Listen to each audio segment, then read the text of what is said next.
on va regarder un petit peu la vitesse. Parce que donc c'est l'intérêt de. C'est une question que beaucoup de gens ont. C'est comment monter la vitesse et comment pouvoir farm donc plus rapidement. Et c'est ce dont on va parler. Alors il y a plusieurs façons pour faire ça, hein, très clairement. La priorité déjà c'est le stuff. Il faut très clairement prioriser l'équipement. Et donc c'est ce qu'on va regarder, je change un petit peu parce que j'ai oublié de le faire. Voilà. Première chose, évidemment, mettre de la movement speed partout. Alors, pour mettre de la movement speed partout, généralement, ce qu'on va préconiser, c'est si vous avez du stuff umbral, stellaire, enfin, si vous avez du stuff umbral ou stellaire, la première stat doit être la stat que vous voulez pour farmer. Donc, il faut que ce soit de la vitesse de déplacement. Et lorsque vous mettrez des perles dessus, donc sur un umbral ou un stellaire ou un radieux, encore une fois, vous aurez donc une stat supplémentaire. Donc, vu que le cristallin il a une stat en plus, si c'est pas du cristallin, ça fera la quatrième stat. Et la quatrième stat, c'est donc dégâts critiques ou vitesse d'attaque, sachant que la première, ce serait vitesse de déplacement. L'inverse est possible, mais c'est mieux de prioriser la vitesse de déplacement du coup, si c'est ce que vous voulez. En revanche, si c'est du cristallin, le mieux, c'est très clairement d'avoir la vitesse de déplacement ou la stat secondaire que vous voulez en premier, donc la troisième stat là en dessous de la lumière. Donc la stat juste en dessous, c'est complètement au pif, c'est à vous de voir, c'est les préférences. Là, c'est trouvé de magique pour moi, et sinon, ça peut être dégâts physiques sur le dégâts physique ou magique sur le masque. Et donc, sur la dernière stat, la deuxième stat au choix. C'est-à-dire qu'il y a vraiment trois stats à choisir, c'est dégâts critiques, vitesse d'attaque, et la dernière, c'est vitesse de déplacement. Donc là, on veut de la vitesse de déplacement. La dernière, c'est au choix, donc toujours les guides de build que j'ai fait à regarder, hein. Voilà. Ensuite, extrêmement prioritaire, avoir un bon allié. Donc il n'y a pas 36 000 alliés, hein, donc si vous êtes un personnage en dégâts physiques, ça va être piché animé. Et si vous êtes en magique, ça va être Aevir. Alors il y a une petite possibilité pour prendre Roi Cubra, selon ce que vous jouez. Donc par exemple en Boomerang, si vous jouez en farm, très clairement, Roi Cubra va être mieux. Puisque donc, par kill, vous avez une chance de réduire vos CD, ce qui est extrêmement important, en Boomerang.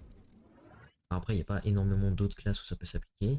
Je vois pas trop d'autres exemples, mais ça peut très bien se mettre. Là, j'ai mis Piché animé sur mon gluco, mais ça peut très bien être un Roi Cubra. Ça, c'est plutôt une préférence, mais encore une fois, vous pouvez regarder les guides de build pour être sûr. Ensuite, il va falloir prendre une petite bannière. Enfin, non, d'abord, on va prendre la potion parce que très clairement, en termes de potion, pour gagner de la vitesse, il va falloir. Du coup, la vitesse, c'est pour farm en général. Il va falloir jouer ou avec Creuset d'illusionniste ou avec la trompe la mort. Mais pour farm, vraiment purement, c'est Creuset d'illusionniste. Et pour speed, en fouille par exemple, ce serait toujours trompe la mort quand même avec le build de speed. Et donc en emblème, on prendrait obligatoirement éclaireur. Ça fait que en bannière, on devrait équiper une bannière avec de la vitesse de déplacement et préférablement de la contenance de flasque. Puisque autrement, il n'y a pas 36 000 bonus possibles, hein. C'est à peu près la seule chose que vous pouvez. Le seul truc sur lequel vous pouvez tabler. Parce que. Alors, je vérifie où c'est. Je sais même plus ce que j'en ai foutu. J'ai un tablier de fouille quelque part. C'est terrible ça. Bon, je l'ai déplacé. Ah oui, il est là. Donc voilà, dans l'onglet bannière lumineuse, si vous n'avez pas de perma, vous pouvez très bien partir là-dessus. Sachant que voilà, martial c'est physique et arcane c'est magique. Et ensuite, forteresse c'est PV, donc vous vous en foutez. Donc martial ça s'arrête ici. Et arcane ça va d'ici jusqu'ici. Donc lisez bien la description, hein, là vous voyez c'est saut, vitesse de déplacement, saut, vitesse d'attaque, saut, régène d'énergie, voilà. Donc ça dépend de la stat, de la première stat. Et la deuxième c'est souvent celle qui justement est purement au choix, il y en a plusieurs. Et la priorité donc pour le coup c'est la vitesse de déplacement. Et donc en première stat généralement on prend la contenance de flasque parce que toutes les autres sont un peu inutiles. Voilà, donc ensuite on va parler, avant de parler de la sous-classe, on va parler des gemmes. Donc il n'y a pas 36 000 gemmes pour améliorer la vitesse, hein, il n'y en a que deux. C'est la vainqueur vampyréenne, donc c'est une gemme cosmique uniquement, et la pyrodisque, qui est une gemme à socket un peu partout. Ensuite, niveau euh, sous-classe, c'est extrêmement important. Il va falloir faire un petit choix. Donc en général, en termes de priorité, c'est gluco, parce que ça proc plus fréquemment et ça augmente aussi la vitesse d'attaque. Et accessoirement ça peut soigner. Sinon le bard, pour certaines classes c'est plus rentable parce que ça permet donc d'avoir une petite rota. Donc par exemple le prédat a l'avantage de pouvoir être très polyvalent, donc le bard lui va mieux. Voilà.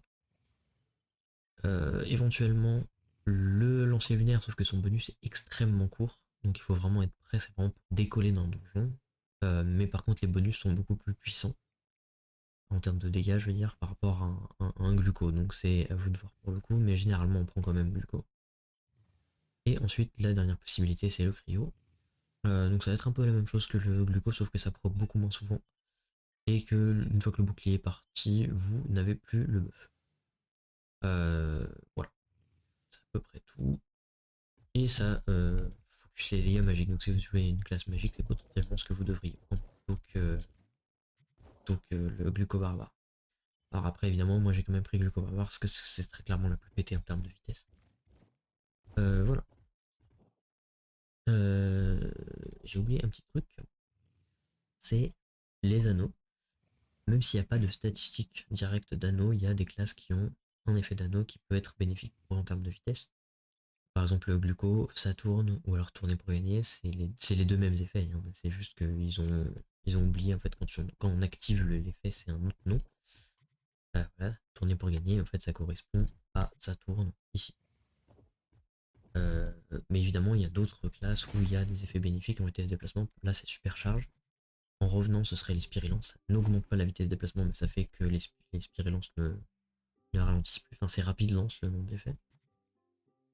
Je crois que je n'oublie rien d'autre. Si Need for Speed aussi, besoin de vitesse. Je sais pas trop comment ça s'appelle en français. En tout cas, c'est pas depuis la lune ni suspension constante, c'est l'autre. Mais c'est Need for Speed le nom de l'effet en anglais. Il est extrêmement fort. C'est littéralement le meilleur farmer, techniquement parlant, le lancier pour ça. Parce que c'est le plus rapide en farm en fait. Donc le Preda a toujours son buff bonus avec son dash, évidemment. Et selon la situation, vous pouvez très bien prendre par exemple un Draco dans une fouille où par exemple il y a de la lave, puisque ça permet de clean extrêmement vite un Draco, mais surtout avec la lave vous allez aller plus vite que littéralement n'importe quelle classe dans le jeu. Donc voilà, c'est tous ces petits trucs qui augmentent la vitesse. Normalement j'oublie rien d'autre. Si y a des questions, surtout comme d'habitude ne pas hésiter. Juste un petit rappel, que je parlais des bannières. Si vous n'avez ni bannière lumineuse à craft dans l'établi de fouille ni perma, vous pouvez toujours tabler sur les bannières qu'on a dans les cages de fouille fermées. Parce que dedans, les trois possibles à drop ont de la vitesse de déplacement et un effet supplémentaire. Donc à lire là dans les effets orange en dessous de la vitesse de déplacement. Voilà. C'est littéralement les seuls moyens d'augmenter sa vitesse de déplacement. Le dernier tips, c'est de réussir à gérer ses buffs. Donc lorsqu'on farme les donjons, ça peut être rentable. Si les donjons sont en hauteur par exemple et que je suis en prédab, ça peut être rentable de, pendant que je passe à un autre donjon, pour pas perdre ce bonus de vitesse de déplacement, je vais tuer un mob qui est en bas. Pour donc gagner l'effet de mon allié pour qu'il reste actif. Sachant qu'effectivement Bernie, ouais, il augmente... non, il augmente... Oh, excusez-moi, j'ai rien dit. C'est le shield qui donne Bernie. Enfin, bref, voilà. C'est une petite technique en plus. L'intérêt c'est de connaître tous vos passifs et de savoir à quel moment ils proc. Pour donc tous les aligner. Le plus dur à gérer c'est très clairement le gluco pour ça, mais c'est aussi un excellent moyen de s'entraîner. Donc de gérer le pyrodisque plus le vainqueur vampirien, plus la sous-classe de barde, plus l'effet, l'énergie à gérer et l'effet de l'allié. Plus évidemment l'effet du cône ou alors du clash secret. Enfin, donc c'est tous ces petits effets vraiment qui font qu'on va plus vite. Donc voilà. J'espère que ça aurait été petit.